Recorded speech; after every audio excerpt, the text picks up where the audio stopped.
Éphésiens 5, verset 4. On a dit qu'au milieu des chrétiens, il ne doit pas y avoir des propos insensés, des paroles qui sortent comme des fous. Il ne doit pas avoir au milieu des chrétiens des paroles qui font honte aux autres. Il ne doit pas avoir ce genre de paroles. Il ne doit pas avoir au milieu des chrétiens des paroles grossières. Et hier, quand on a voulu citer les injures, c'est quoi une injure? On avait une panoplie de mots pour lesquels on en avait honte. Parce que prononcer ça même devant les enfants, même devant les adultes, tu as honte. Mais pourtant, c'est ce que nous sortons de nos bouches.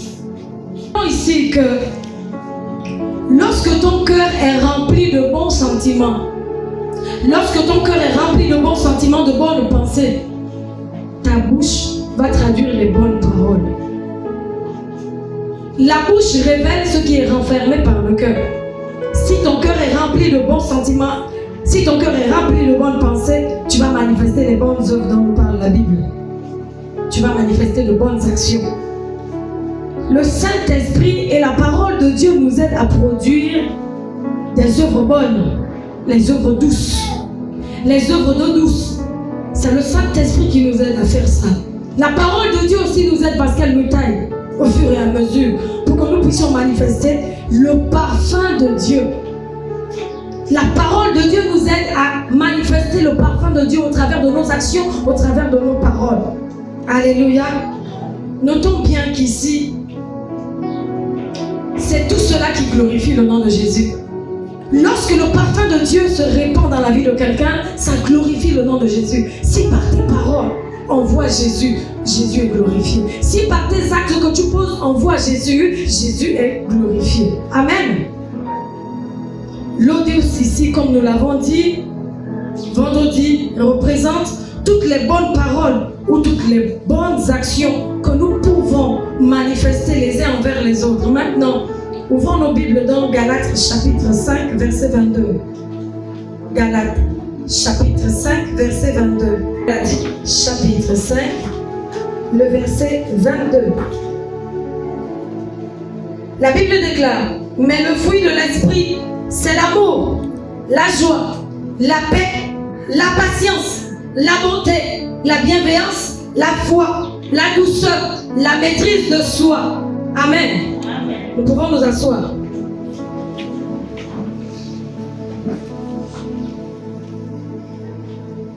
Par ce passage, nous pouvons voir que l'eau douce se traduit par les fruits de l'esprit. L'eau douce se traduit par les fruits de l'esprit. J'en ai pris quelques-uns pour expliquer, en fonction du contexte que nous abordons aujourd'hui. À savoir que nous devons analyser l'eau douce au travers de nos paroles, au travers de nos actes. J'ai pris ce qui concerne les actions ou les paroles que l'homme peut manifester. Amen. L'eau douce se traduit au travers de l'amour. L'amour. Le dictionnaire décrit l'amour comme étant l'attachement, l'élan de cœur qui s'attache à quelqu'un. L'élan de ton cœur qui s'attache à quelqu'un, c'est ça l'amour. Lorsque tu t'attaches à quelqu'un, tu affectionnes quelqu'un, tu as de l'affection pour quelqu'un. Ça, c'est déjà la manifestation de l'amour. Lorsque l'eau douce coule en toi, tu manifestes cet attachement-là aux gens. Et tu es quelqu'un qui facilement attire des personnes vers soi. Alléluia. L'eau douce se manifeste par la joie. L'eau douce se manifeste aussi par la joie, qui est un fruit de l'esprit. Qu'est-ce que c'est la joie? La joie, c'est la manifestation de la bonne humeur. La joie, c'est la manifestation de la bonne humeur. Il y a trop de personnes amères. Il y a trop de personnes aigries. Il y a trop de personnes tristes. Il y a trop de personnes avec les sauts d'humeur. Les sauts d'humeur. Sauts d'humeur, en quelque sorte, ça veut dire les caprices.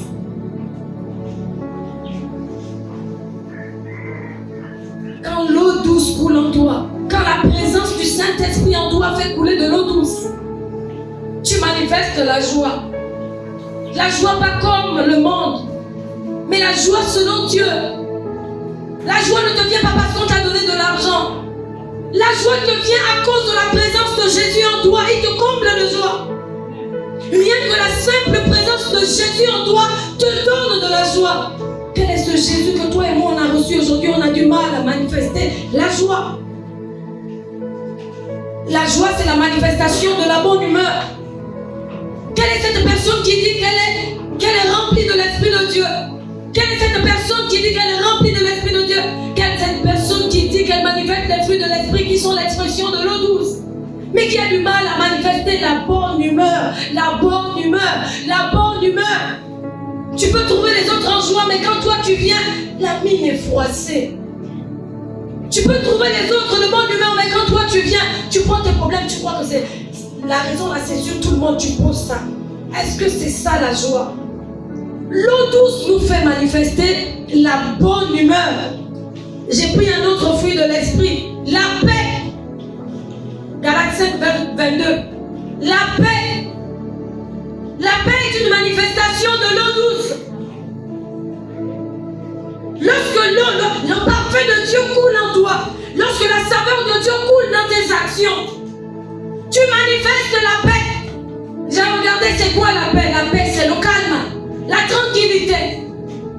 Quelle est cette personne qui dit qu'elle est remplie du Saint-Esprit, mais là où toi tu viens, c'est le trouble, c'est le trouble, c'est le trouble. Même si tu as trouvé le calme, tu sèmes le désordre. Dis-moi, qui est l'enfant de Dieu qui peut faire comme ça? Quelle est cette personne qui est remplie du Saint-Esprit et qui amène toujours le trouble là où il trouve le calme? La paix c'est le calme. La paix c'est la tranquillité. Lorsque l'eau douce coule en nous, nous manifestons ce calme-là. Le calme ne se traduit pas seulement à l'extérieur de nous, mais c'est depuis l'intérieur que le Saint-Esprit commence à répandre le parfum. C'est depuis l'intérieur de ton cœur qu'il y a le calme. Mais je ne sais pas quel est l'enfant de Dieu qui dit qu'il est enfant de Dieu, rempli du Saint-Esprit. En toi là c'est le feu, le feu, le feu. Quand les paroles sortent là, quand tu les vomis, c'est pour briser. C'est pour troubler. Le fruit de l'esprit qu'on appelle la paix, la paix.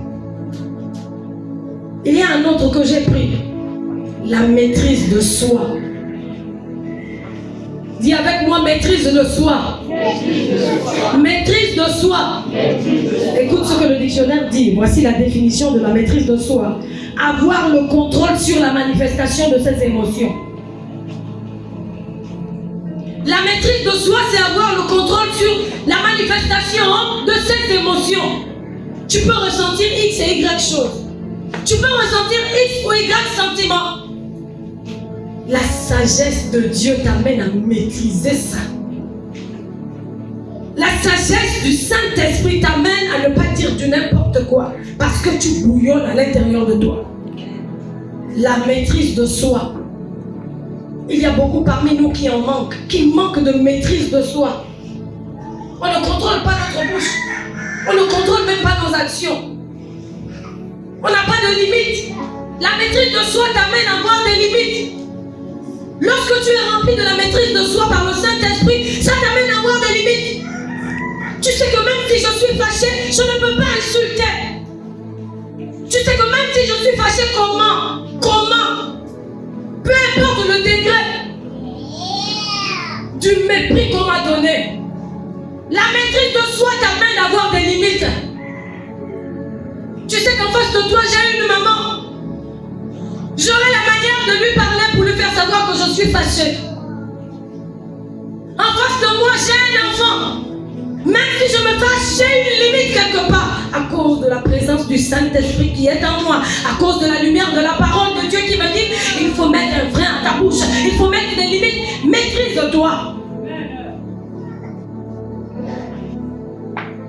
J'ai pris un autre fruit de l'esprit. La douceur. Dis avec moi douceur. La douceur.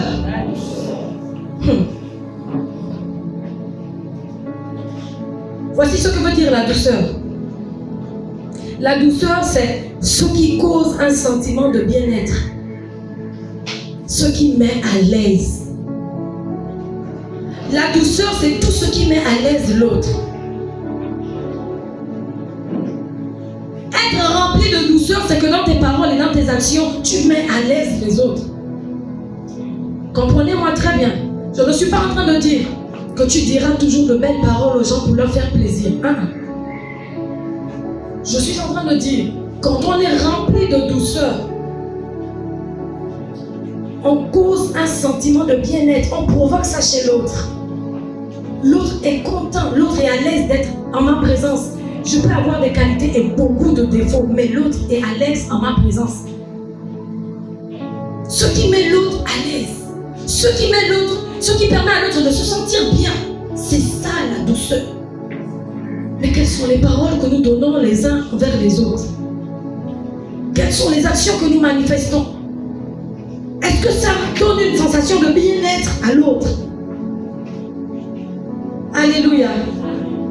Ça c'est pour ceux qui concernent Galates 5, verset 22. Ouvre ta Bible maintenant, ouvre le livre de Jacques 3. Nous regardons le verset 13. Alléluia. Jacques chapitre 3, verset 13. Verset 13. La Bible déclare: lequel d'entre vous est sage et intelligent, qu'il montre ses œuvres par une bonne conduite avec la douceur de la sagesse. Lequel d'entre vous est sage et intelligent, qu'il montre ses œuvres par une bonne conduite avec la douceur de la sagesse. Ici, il faut comprendre que par ton bon comportement, tu apportes le bien-être aux autres. Tu apportes le bien-être aux autres, mais tout cela toujours dans la sagesse. Par ton bon comportement, c'est ça la bonne conduite. Avoir une bonne conduite, c'est bien se tenir, bien se comporter. Par ton bon comportement, par ta manière de bien te comporter, tu apportes à l'autre de la douceur. Tu lui donnes un sentiment de bien-être, mais dans la sagesse de Dieu. La bonne conduite est un des fruits de l'eau douce. L'eau douce se manifeste aussi par la bonne conduite, selon le verset 13 de Jacques 3. Alléluia. Regarde maintenant le verset 17 de Jacques 3. Qu'est-ce qu'il dit? La sagesse d'en haut est premièrement pure, ensuite pacifique, modérée, conciliante, pleine de miséricorde et de bons fruits. Lequel d'entre vous est intelligent et sage? Qu'il montre ses bonnes œuvres. Qu'il montre ses œuvres par une bonne conduite. Par une bonne conduite. La bonne conduite qui amène la douceur dans la sagesse. Lequel d'entre vous est intelligent et sage? Celui-là a une bonne manière de se comporter. Le verset 17 dit que celui-là qui manifeste la bonne conduite dont on nous a parlé au verset 13, celui-là qui se comporte bien, on ne le fait pas de soi-même. On ne le fait pas de soi-même. C'est le Saint-Esprit qui nous donne la sagesse d'en haut. Il n'y a qu'un homme sage qui peut savoir comment il faut se comporter face à telle ou telle autre situation. Il n'y a qu'une femme sage, remplie de la sagesse de Dieu, la sagesse que donne le Saint-Esprit, la sagesse que donne la parole. Il n'y a que cette personne-là qui peut savoir comment il faut se comporter face à telle ou telle autre situation. Mais c'est quoi la sagesse d'en haut? Le verset 17 nous décrit la sagesse d'en haut. La sagesse d'en haut recherche ce qui est pur. J'ai cherché c'est quoi ce qui est pur? Ce qui est pur, ça veut dire ce qui est sans mélange. Ce qui est sans mélange, c'est quoi? C'est la vérité. Quand tu es rempli de la sagesse de Dieu, tu aimes la vérité. Tu recherches toujours la vérité. La sagesse d'en haut recherche ce qui est pur.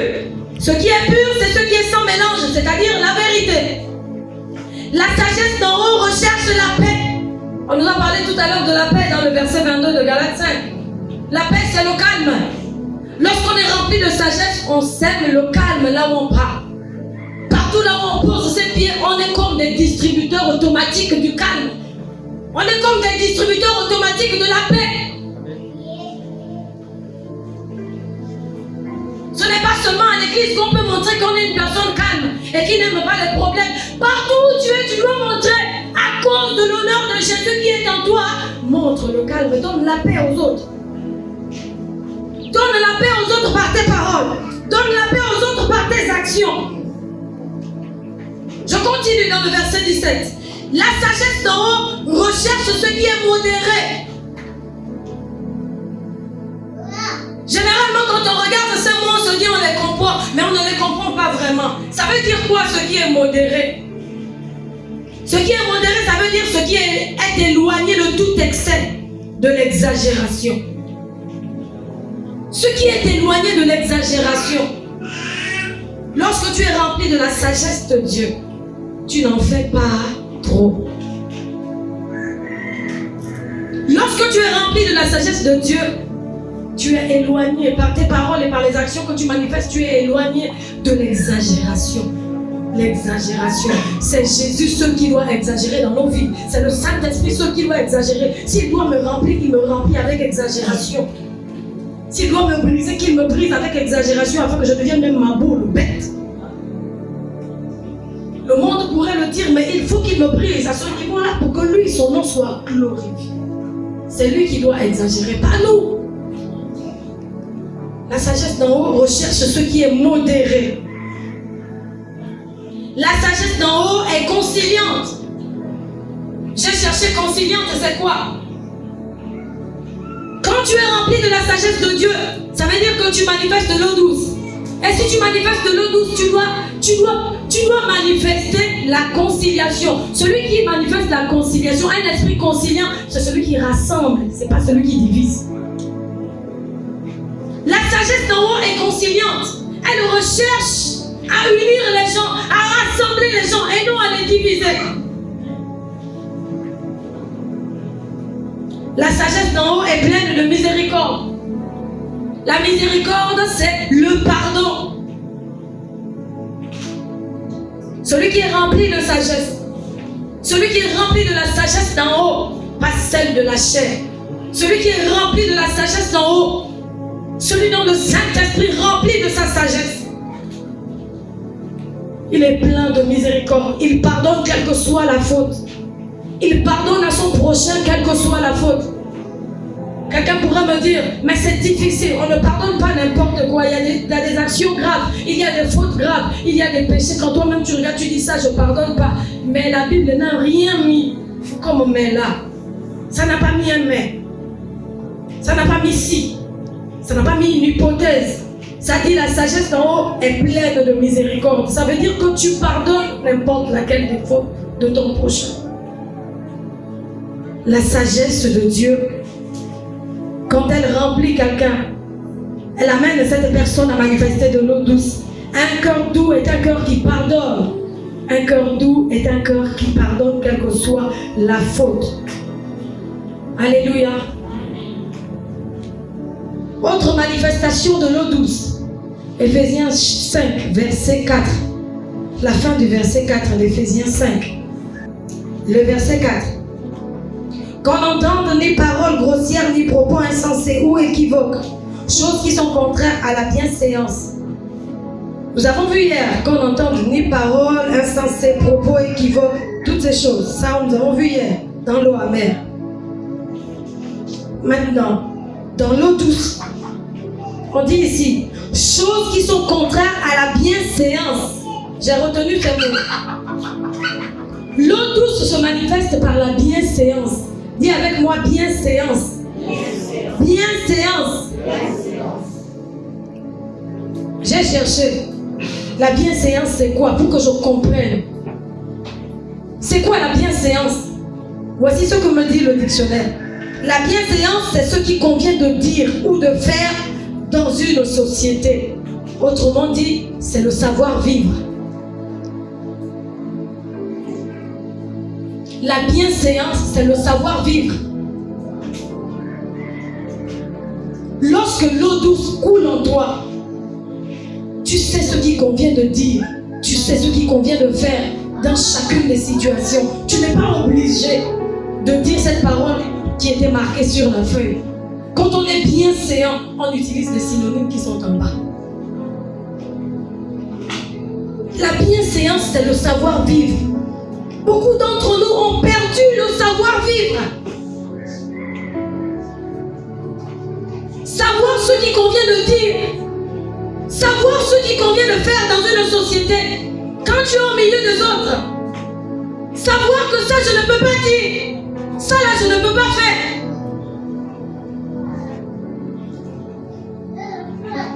Beaucoup d'entre nous avons un manque de savoir-vivre. Ce n'est pas de l'eau douce, c'est de l'eau amère. Mais l'eau douce, c'est le savoir-vivre.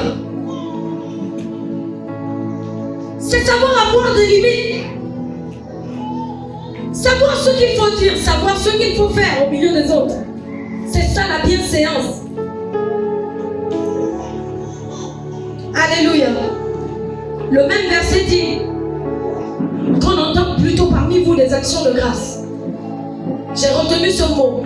L'eau douce se traduit aussi par les actions de grâce. Un chrétien qui ne sait plus remercier Dieu, c'est un chrétien amer. Un chrétien qui ne regarde pas les bontés de Dieu, qui ne voit même pas une seule raison pour laquelle il peut dire à Dieu merci, pour laquelle il peut dire une belle parole à Dieu.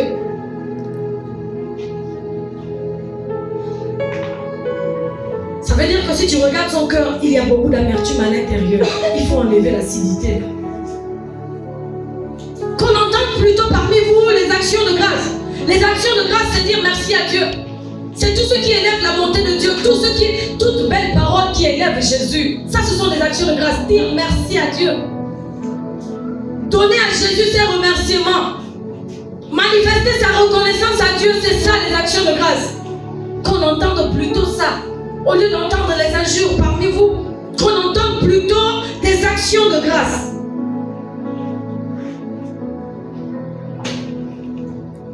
Le verset 8 au verset 11, nous sommes dans le même livre, Éphésiens 5. Voici ce que dit la Bible. Autrefois vous étiez ténèbres, et maintenant vous êtes lumière dans le Seigneur. Marchez comme des enfants de lumière, car le fruit de la lumière consiste en toutes sortes de bonté, de justice, de vérité. Examinez ce qui est agréable au Seigneur et ne prenez point part aux œuvres infructueuses des ténèbres, mais plutôt condamnez-les. Lorsqu'on était dans le monde, on était enfants des ténèbres. Maintenant que nous sommes en Jésus-Christ, nous sommes devenus enfants de la lumière. C'est ce que nous dit cette parole ce matin. Nous sommes devenus enfants de la lumière et nous devons manifester les fruits de la lumière. Et le verset 8 à 11 nous cite ici quelques fruits de la lumière. Il y en a certains qu'on a déjà visités. Ça cite la bonté. Une personne remplie d'eau douce est remplie de bonté. La bonté, c'est faire du bien aux autres. Une personne remplie d'eau douce, qui manifeste l'eau douce, est remplie de bonté. Elle est remplie de justice. La justice, c'est ce qui convient au droit, à la loi religieuse ou à la loi morale. C'est ce qui est droit, c'est ce qui est juste à faire. C'est ça la justice. Un enfant de la lumière qui manifeste les fruits de la lumière manifeste aussi la vérité. L'enfant de lumière manifeste la vérité. Nous sommes remplis de mensonges. Nous nous mentons les uns les autres, même pour ce qu'il ne faut pas dire. Nous mentons les uns aux autres, même pour ce qu'il ne faut pas faire. Même là où il ne faut pas mentir, nous nous mentons. Nous croyons que nous trompons les hommes, mais nous ne trompons pas Dieu. Nous mentons même dans notre façon de dire que nous sommes consacrés à Dieu, alors que nous ne le sommes pas dans le fond. Si tu mens sur ta consécration à Dieu, si tu mens sur ton engagement à Dieu, tu n'iras pas loin. L'eau douce aime la vérité. Celui qui manifeste l'eau douce aime la vérité. C'est pourquoi j'ai pu prendre quelques exemples